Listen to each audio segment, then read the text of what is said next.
Anuj, how are you seeing residential rentals behaving from here on? Do you foresee that a lot of reset there could happen? Of course, with people struggling economically, do you believe that, or are you already seeing that? Rates being renegotiated, rentals being renegotiated, and on a downward trajectory. Do you foresee that, or do you believe that landlords will be able to hold tight and say that, look, we are not going to negotiate? So, Vivek, it will really depend is how deep the job losses are going to be, how deep the pay cuts are going to be. I mean, if it is going to be deep enough, Vivek, and really we don't know, we'll probably in the next few weeks find out. The information that we are getting in is that there may be a lot of the job losses and pay cuts. In that case, it has to be renegotiated. I'm saying in that case, even the commercial will get impacted. Yeah, I was in there up to because the commercial side in a bit, but if you could answer the right. residential. So it will be. So it really depends how quickly we are able to arrest this, and how little the job losses or the pay cuts are going to be. I mean, if India comes out of this crisis, Vivek, largely unscathed. I mean, unlike what you're seeing on the television in the UK and Europe and the US, I mean, we are fortunate. The government has done a fantastic job till now of being able to, restrain the spread of this virus. I do feel more positive that, there will be lesser job losses, and hence the consequences of that downstream, whether it is the rentals or auto sales or gems or jewelry or holidays or hotels, a lot of these may be lesser. If the job losses become widespread, then I'm saying is real estate cannot be spared as a sector. I mean, we're not going to be special that if everybody else is going to get hit, we will, in that case, the rentals will come down. My final question, and that's on commercial, Anuj, and that's always been a favorite for you, and it has been doing well. But do you think this is a body blow? Because and at multiple levels. I mean, you talked earlier about how things might change from a buyer behavior, but let's also look at how things might change for companies who may post this period of lockdown. We don't know how long it's going to be, might actually recalibrate the need for that much of real estate that they've been keeping so far with the whole work from home, etc., etc. On the other hand, with retail shut, with offices shut, and also on the retail side, already I'm sure tenants are throwing up their hands and saying we have no sales, and how do you expect us to pay the rent? So do you see a far greater disruption on the commercial and the retail side going forward? So I certainly think, Vivek, on the retail side, there will be large-scale disruption. And that disruption, in my view, is perhaps not only going to be limited to rent. Having spoken with the retailers, the key retailers, the Retailers Association of India, it is very clear that it is not going to be just the rent which will enable the retailers to survive.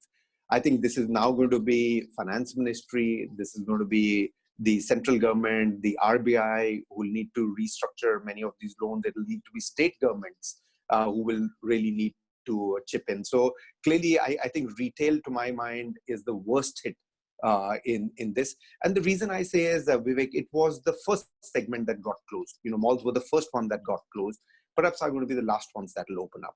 And even when they open up, the theaters aren't going to open up. Restaurants will not open up. The food courts in those malls aren't going to open up. People are not going to start coming in to those malls very quickly. Many of them may have become habitual to do online and may just find it very easy now as a habit to actually go online. So I would say is retail certainly needs a lot more support than perhaps the office or the residential. On the office, Vivek, a lot of it is going to be not dependent on Indian economy. A lot of it is going to be dependent on the US economy.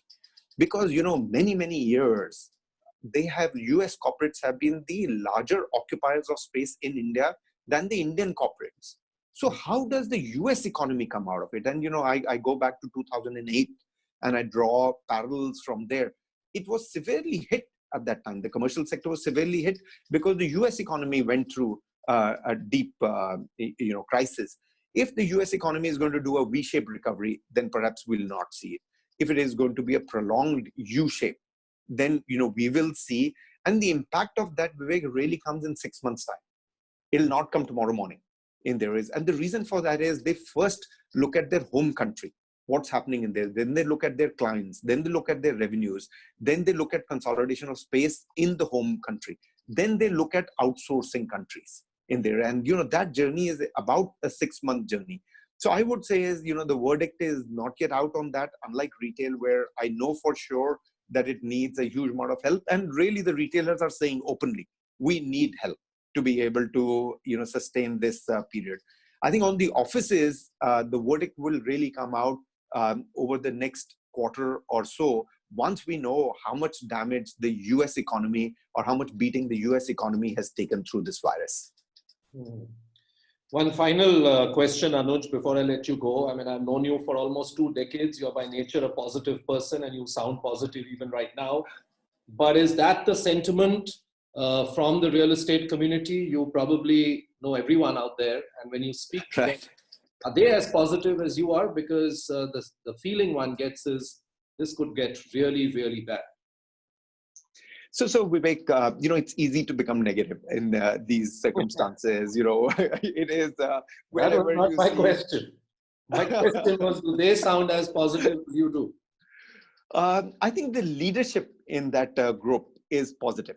That we'll be able to come out of it, and the reason that we'll be able to come out of it is because I think the dialogues with the government have been largely positive. We'll see over the next few days how that pans out. But if there is a government support at various levels, at the RBI level to allow the loans to be restructured, at central government level, if you're doing something on the GST, at the state level, if you're doing something on the stamp duty and the registration charges and the premiums that are paid, I think it can really come out, pretty positive. If none of that support comes in, then I think it'll be difficult. But I do find when I'm interacting with the leadership level amongst the developers that they seem to be positive that there is going to be a silver lining at the next few days.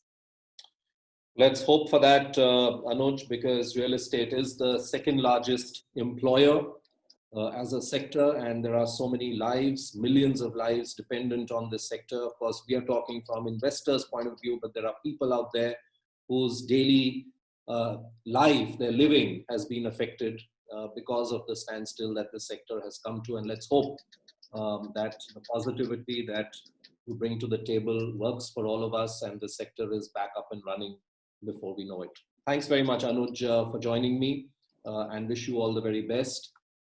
As we say, stay safe, stay home, but you all know that. Thank you very much. Thank you very much for having me, Vivek.